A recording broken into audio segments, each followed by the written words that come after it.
Hello friends, आज का जो हमारा टॉपिक है वो है कैपेसिटर। एनसीईआरटी के चैप्टर सेकंड का एक इम्पोर्टेंट टॉपिक है कैपेसिटर। कैपेसिटर में हम क्या पढ़ेंगे कि व्हाट इज़ अ कैपेसिटर, इसकी यूनिट क्या है, इसका सिंबल क्या है, अगर कैपेसिटेंस निकालनी हो तो उसका फॉर्मूला क्या है, मतलब कैपेसिटी अगर मुझे कैपेसिटर की निकालनी है तो उसमें कैसे निकाल पाऊंगा, और कैपेसिटी किन किन बातों पे डिपेंड करती है कैपेसिटर की। फिर इसका नेक्स्ट है डायमेंशन फॉर्मूला, वो भी काफ़ी इंपॉर्टेंट है। और फाइनली आज की वीडियो में हम ये पढ़ेंगे कि कैपेसिटर का प्रिंसिपल क्या है। ठीक है, तो चलो शुरू करते हैं। तो कैपेसिटर हमारे पास एक ऐसी डिवाइस है जो चार्ज को स्टोर करेगी। तो ये एक डिवाइस है, device that stores charge and energy, charge and energy.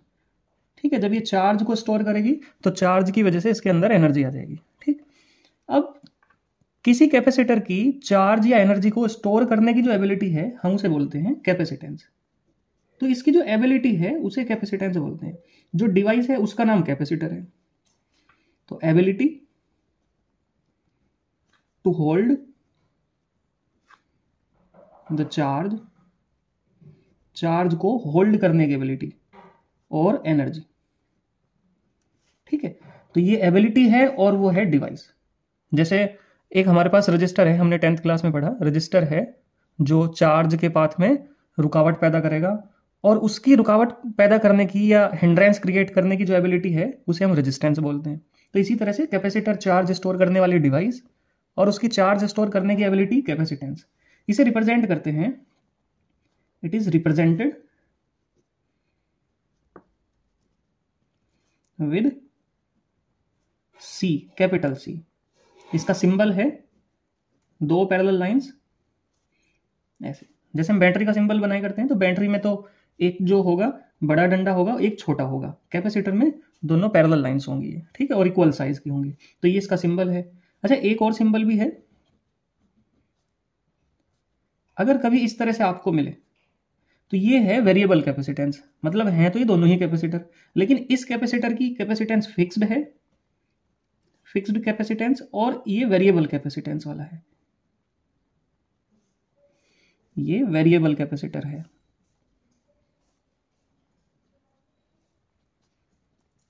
ठीक है, इन बातों का हम ध्यान रखेंगे। नेक्स्ट है, अब इसके लिए फॉर्मूला हमें पता होना चाहिए कि जो पोटेंशियल है हमने पढ़ रखा, since V is equal to, हमने पढ़ा था 1/4πε0 Q/R, ये हमने फॉर्मूला ऑलरेडी पढ़ा हुआ है। तो यहां से एक बात देखने में आ रही कि चार्ज जो है वो डायरेक्टली प्रोपोर्शनल है पोटेंशियल डिफरेंस के। अगर ये सब चीजें हमने कांस्टेंट कर दी तो चार्ज डायरेक्टली प्रोपोर्शनल हुआ पोटेंशियल या पोटेंशियल डिफरेंस के। तो अगर मैं इस प्रोपोर्शनलिटी को हटाऊंगा तो मैं इसकी जगह C एक कांस्टेंट यूज कर सकता हूं और V आ जाएगा। यहां C जो है वो कांस्टेंट है, कांस्टेंट फॉर प्रोपोर्शनैलिटी, प्रोपोर्शनैलिटी हटाने के लिए। ठीक है, इसे ध्यान रखेंगे हम। तो अगर मैं C की वैल्यू निकालूं, C की वैल्यू होगी Q/V। तो यहां से मैं इसका डायमेंशन फॉर्मूला निकालूंगा इस फॉर्मूले से। अभी कुछ बच्चों को एक कंफ्यूजन बहुत ज़्यादा होगा कि भाई C जो है Q के डायरेक्टली प्रोपोर्शनल है और C V के इन्वर्सली प्रोपोर्शनल है। मतलब अगर मैं V को बढ़ाऊं तो C की वैल्यू घट जाएगी, और Q को बढ़ाऊं तो C की वैल्यू बढ़ जाएगी, जबकि बिल्कुल रॉन्ग है।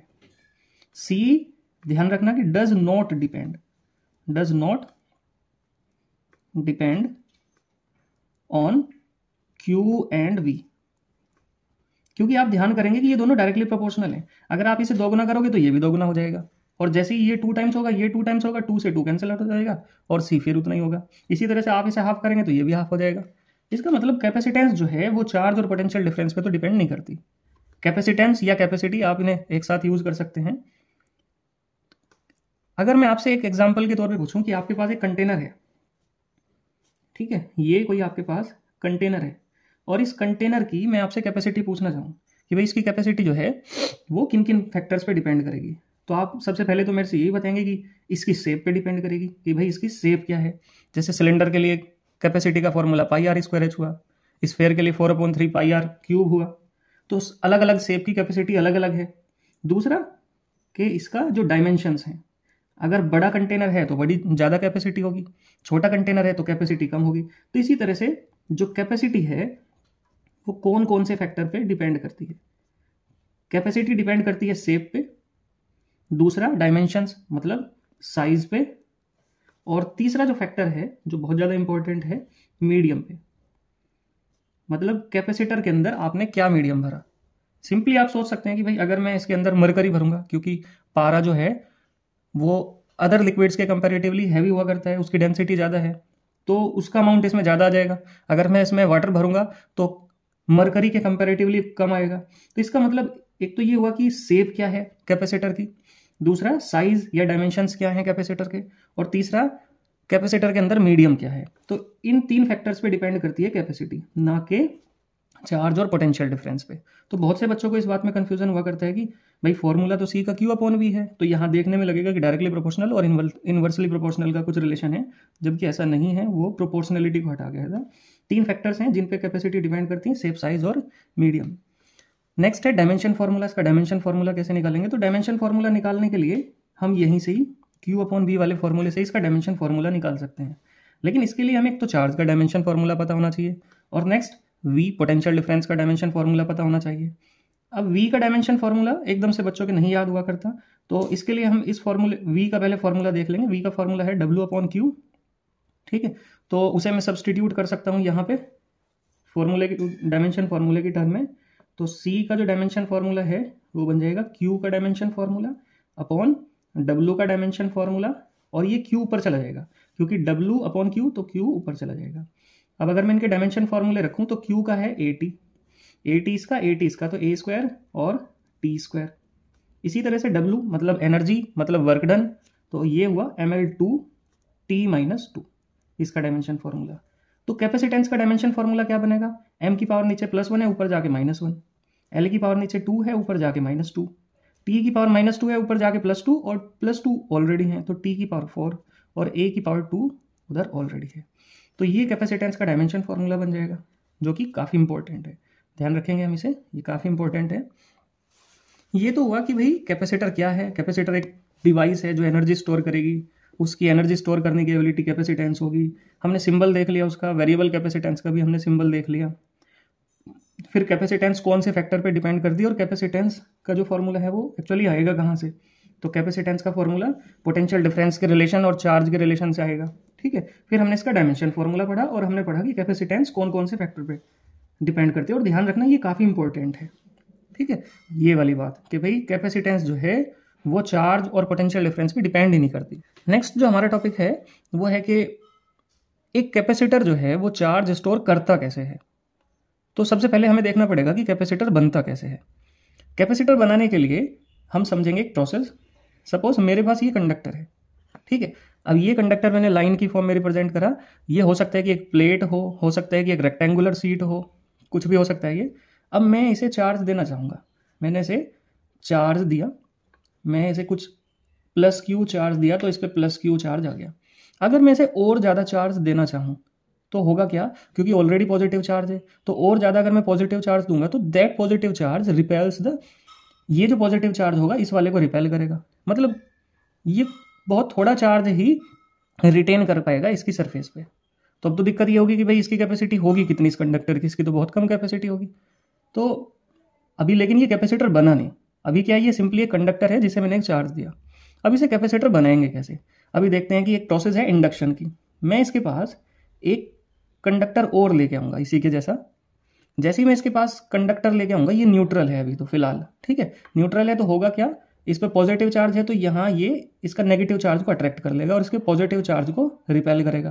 भाई न्यूट्रल का मतलब है जितना नेगेटिव है उतना ही पॉजिटिव चार्ज है, तो ये पॉजिटिव चार्ज इसके नेगेटिव को अपनी तरफ अट्रैक्ट कर लेगा और पॉजिटिव को रिपेल कर देगा। मतलब इस वाले कंडक्टर पे चार्ज इंड्यूस हो जाएगा। अगर मैं इस सेकंड प्लेट को जिसे मैं लेके आया उसे मैं अर्थ कर दूं, क्या कर दूं, अर्थ कर दूं, मतलब अर्थ से कनेक्ट कर दूं। ये अर्थिंग का सिंबल है, ठीक है, ये अर्थिंग का सिंबल है, हमने से अर्थ कर दिया। तो होगा क्या कि ये पॉजिटिव चार्ज अर्थ में चला जाएगा, क्योंकि तो रिपेल हो रहा है, रिपेल होकर कहाँ चला जाएगा, अर्थ में चला जाएगा। तो यहाँ क्या बचेगा, यहाँ केवल आप देखेंगे कि इस पे तो पॉजिटिव चार्ज है ही, और इस पे कैसा चार्ज बचेगा, नेगेटिव चार्ज बचेगा, जब हमने से अर्थ कर दिया। तो अब अगर मैं इसे और ज़्यादा पॉजिटिव चार्ज देना चाहूँ तो होगा क्या, क्योंकि ये नेगेटिव चार्ज ने इस पॉजिटिव चार्ज को होल्ड कर रखा है, ठीक है, तो वो पॉजिटिव चार्ज इस पे चला जाएगा, क्योंकि यहाँ से अब चार्ज के लीकेज होने की संभावना खत्म होगी। यहाँ पे तो क्या था कि अगर मैं और ज़्यादा चार्ज दूंगा तो चार्ज लीकेज हो जाएगा, पॉजिटिव चार्ज दूर दूर भागने की कोशिश करेगा, अगर ये नहीं है तो फिर चार्ज यहाँ से कॉर्नर से या कहीं से भी लीकेज होना शुरू हो जाएगा। लेकिन जैसे ही ये नेगेटिव चार्ज आया तो ये इस पॉजिटिव चार्ज को बाइंड करके रखेगा। अब जो चार्ज है इस वाली प्लेट से लीकेज नहीं हो सकता, ठीक है। तो होगा क्या, हमने इस वाली प्लेट की कैपेसिटी बढ़ा दी। और कैसे बढ़ाई, इस अर्थ करी हुई न्यूट्रल प्लेट को लाके इसके पास में।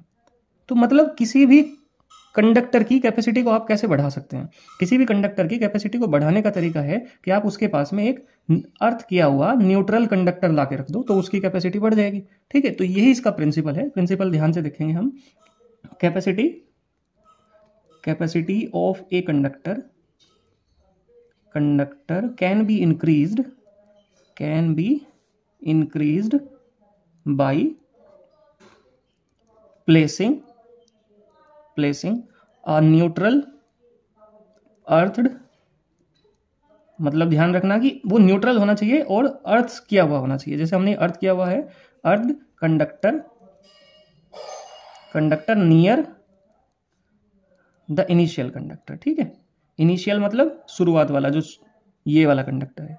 अगर मैं शुरुआत इस कंडक्टर के पास में कोई अर्थ का किया हुआ न्यूट्रल कंडक्टर ला के रख दूं तो इस वाले कंडक्टर की कैपेसिटी इंक्रीज हो जाएगी। यही कैपेसिटर का प्रिंसिपल है। तो मतलब कैपेसिटर जो बनता है वो दो कंडक्टर की हेल्प से बनता है। जब तक हमारे पास एक है तो वो कैपेसिटर नहीं है, वो क्या है, सिंपली एक कंडक्टर है। अगर मैं इसे कैपेसिटर बनाना चाहता हूं तो मुझे इसके पास में एक अर्थ किया हुआ न्यूट्रल कंडक्टर लाके रखना पड़ेगा। उससे क्या होगा, इस पूरे सिस्टम की जो कैपेसिटी है वो बढ़ जाएगी और तभी हम इसे क्या बोलेंगे, कैपेसिटर बोलेंगे, ठीक है। तो ये इसका प्रिंसिपल है, एक नंबर में पूछा जा सकता है और काफ़ी इंपॉर्टेंट भी है समझने के लिए। यहीं से ही हम एक बात और भी समझेंगे। आप अगर ध्यान से देखेंगे कि अगर मैं इस कंडक्टर को जो मैंने अर्थ किया हुआ है इसे जितना दूर रखूंगा तो इस कंडक्टर का जो इन्फ्लुएंस है इस पर वो कम होगा। तो इसका मतलब इसकी कैपेसिटेंस जो होगी वो कम होगी। मान लीजिए प्लेट्स हैं, इनके बीच का सेपरेशन डी है, तो डी जितना ज़्यादा होगा कैपेसिटेंस उतनी ही कम होगी, क्योंकि इसका इन्फ्लुएंस कम होगा। और दूसरा ये है कि इस प्लेट का एरिया जितना ज़्यादा इसका एरिया होगा तो होगा क्या, ये उतना ही चार्ज होल्ड कर सकती है। तो अभी हम आगे चल के एक फॉर्मूला पढ़ेंगे कैपेसिटेंस का पैरेलल प्लेट कैपेसिटर के लिए, epsilon not into A upon D. तो यहाँ सिंपली क्या दिखाई दे रहा है हमें कि एरिया के तो डायरेक्टली प्रोपोर्शनल है कैपेसिटेंस, मतलब जितना ज़्यादा एरिया होगा उतना ही ज़्यादा चार्ज जो है वो होल्ड कर सकती है प्लेट। और दूसरा, जितना ज़्यादा सेपरेशन होगा, तो अभी मैंने बताया कि जितना ज़्यादा सेपरेशन होगा इस वाली प्लेट का इन्फ्लुएंस इस पर कम होगा, तो इसकी वजह से चार्ज होल्ड करने की जो एबिलिटी है वो इस प्लेट की कम हो जाएगी। और जितना क्लोज होगा उतना ही ज़्यादा चार्ज ये होल्ड कर सकती है। तो अभी के लिए इतना ही। नेक्स्ट वीडियो में हम मिलेंगे पैरेलल प्लेट कैपेसिटर के साथ में, कि पैरेलल प्लेट कैपेसिटर की कैपेसिटी कितनी हुआ करती है और अगर मैं उसके अंदर कोई मीडियम प्लेस करता हूं तो उसकी कैपेसिटी पे क्या फर्क पड़ेगा।